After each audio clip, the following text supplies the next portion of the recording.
Hello, my name is Hassan Prentice, and I'm doing my cinematic presentation on the horror of Dracula. So let's start with an intro to it. Horror of Dracula was released in 1958. It's a classic British horror film directed by Terence Fisher. The movie is based on Bram Stoker's novel Dracula. It follows the story of Count Dracula as he wreaks havoc in the small town of Clusenberg. The film stars Christopher Lee as the menacing Dracula and Peter Cushing as the determined Professor Van Helsing. The movie is known for its gothic atmosphere, provocative scenes, and the use of camera cuts and music to enhance the film.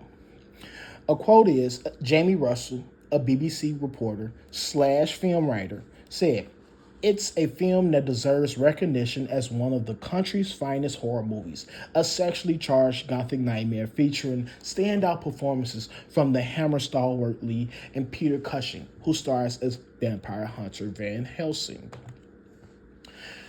Let's talk about some significance surrounding the history around 1958 and the 1950s of Britain. In the context of the history of world cinema, Horror of Dracula holds a significant place in British horror films history. It was produced by the iconic Hammer Film Productions, a company known for its horror films that revitalized the genre in Britain during the 1950s and 1960s. The success of Horror of Dracula solidified Hammer's reputation as a significant company in the horror genre and paved the way for vampire-themed films and other gothic horror productions.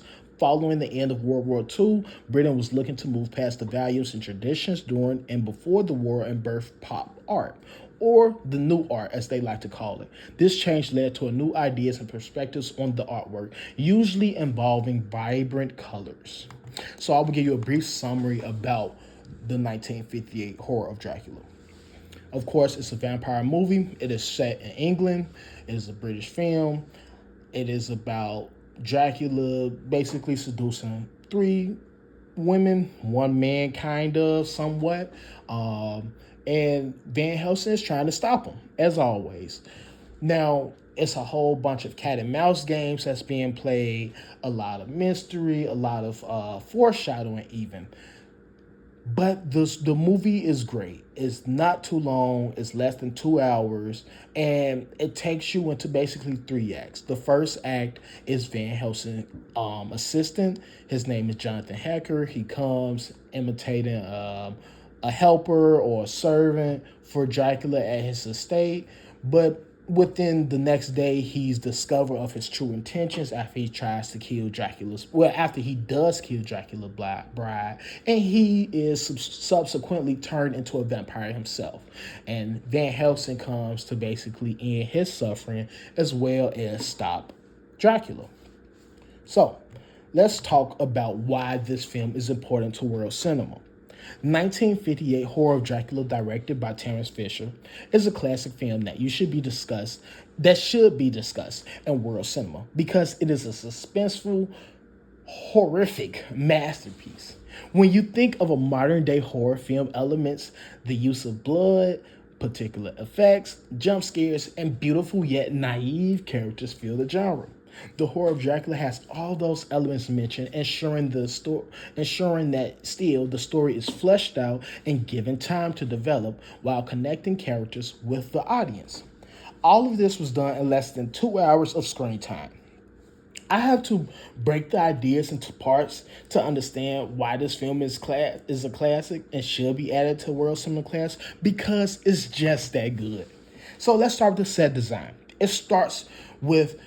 We start at Dracula's estate, and it reflects the design of many English houses with vertical emphasis, curved archways inside the house, colored panel windows, and a lot of stairs, weird trinkets, and constant shadows across the floor and walls. When Jonathan arrives at the mansion, we can see how surprisingly beautiful the movie looks. Because at first glance, no one really expects a Dracula film to be this colorful. It may be less bright than a movie like La La Land. Still, coming from the 1931 classic Dracula film that was all black and white, the Horror of Dracula took advantage of color. Dracula's mansion is filled with knickknacks and decorations, but the color of it all combines with the house layup is a chef kiss.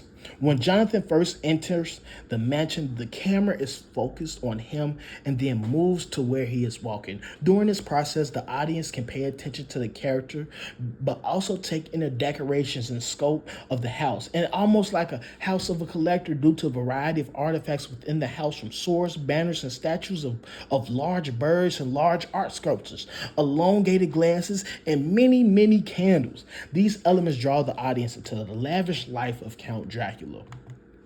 Then we're going to talk about the camera transitions. This entire movie is filmed between a distance of medium and close range. This allows the audience to see the emotions of each character. The fear that the maid had seeing a monster in Dracula take off with Miss Mina. Or the frustration of Van Helsing when he realized that Dracula is closer in the house than he originally thought. Even the cunning of Dracula when he realizes it's night and he isn't the one that's trapped. This allows the audience to understand each character's intentions, or at the very least emotions. Another camera technique that is used and remains a staple in today's movie is the camera cuts. The vampire woman bites Jonathan, and then the camera cuts to Dracula, showing his bright red eyes and his fanged out teeth and bright red painted on blood covering his face, right? Before the Underworld franchises and all of the Blade movies, the horror of Dracula was the first to show vampires on screen as being more than human, something dark and evil. But even then, this is half of the process. The frightening music, yes. The other is the music. Nothing makes you more shocked than a jump scare with loud music. Thinking about the scene when Jonathan finds where Dracula sleeps and goes to kill him, but before he do, he stakes the woman who inflicted him with the curse. All of a sudden, she screams. The camera cuts to Dracula open his eyes. He looks at the window, seeing the sunset, and gives a crooked smile. But the camera cuts to Jonathan slumps over the woman casket. The audience sees an older woman lying there with a stake in her chest. And as Jonathan goes to look at Dracula, his eyes widen as if he's shocked. And then the music cues the loudest of loudness. It begins almost instantaneously. The camera cuts and shows an empty coffin where Dracula once was. The camera cuts back to Jonathan before it cuts towards him, towards what he is looking at. And standing above him is Count Dracula. The moment Dracula enters the room, the music is just roaring loud. And I believe this is somewhat like a jump scare. Instead of an object popping out onto the screen, the music volume becomes overwhelmingly loud, which is a great technique used in horror films, such as the constant shrieking sound during the Jason Voorhees killings. However, Horror of Dragon was one of the first to use this element. Another one, and a very giant element of why 1958 was such a success early on, but also very, it crossed a couple boundaries, was its provocative nature. Many horror has some type of provocative material in their films, and it is widely known that many horror films contain explicit material. Whether it's nudity, gore, or disturbing images, Horror of Dracula is special because it does none of those things, or at the very least keeps them to a minimum. Terrence Fisher did a great job at finding the right people for the right roles. Every vampire woman was gorgeous in the film, from the physical appearance to the designs of the dresses and even their mannerisms. Mina Homewood, Lucy's mother, looked at around the same age as Lucy for some strange reason. But I don't think it's too strange when you realize what they were going for. The woman through the film was multidimensional also.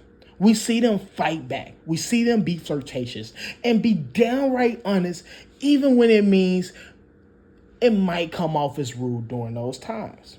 In contrast, there's Christopher Lee. He is literally the embodiment of Dracula in this film. A tall, brooding figure with a great style, not too many words or expressions, but most of all, a predator, a monster, an evil. During the film, it speculates what exactly Dracula's powers are. And no murders are really seen on camera committed by Dracula. So it's up to the audience to speculate. I'm sorry. However, the one power that is easily identified is the curse he infects, which controls minds and wills of the people he bites. Dracula infecting the women mainly occurred off camera. However, each time it was some type of provocative undertone applied to it. Lucy was bitten on her bed.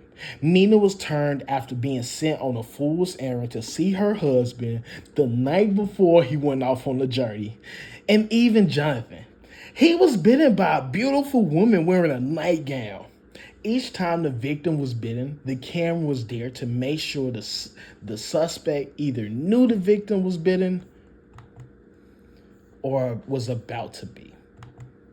Now, my closing remarks on this is that Horror of Dracula is a fantastic film. Yes, it's not the first of its kind, but to me, I feel like it's the most in tune with the novel. And the fact of they didn't try to make Dracula be this compassionate villain. They didn't try to give him any type of sympathy. You knew that he was callous. You knew that he was lacking of emotion, but he has some type of style to him. And Van Helsing, you seen that he was this hero of value, of virtue, and he was going to make sure that regardless, evil wouldn't prevail, right? And so with that being said, it was like a giant battle of good versus evil. It used all of the horror elements as far as the blood, the explicit nature of films, even the beautiful women, and then the strong and somewhat kind of brooding guy hero, right? So it uses all of those elements. And then you also got to take in the fact that this is just a beautiful film to watch. Even though it's a dark movie, even though it has a dark background, this is probably one of the most colorful reenactments of Dracula you will ever see. And so if you do get the time to watch it, I hope you do. You will enjoy it. I thank you all for your time, and I hope you have a good night or a great day. Thank you.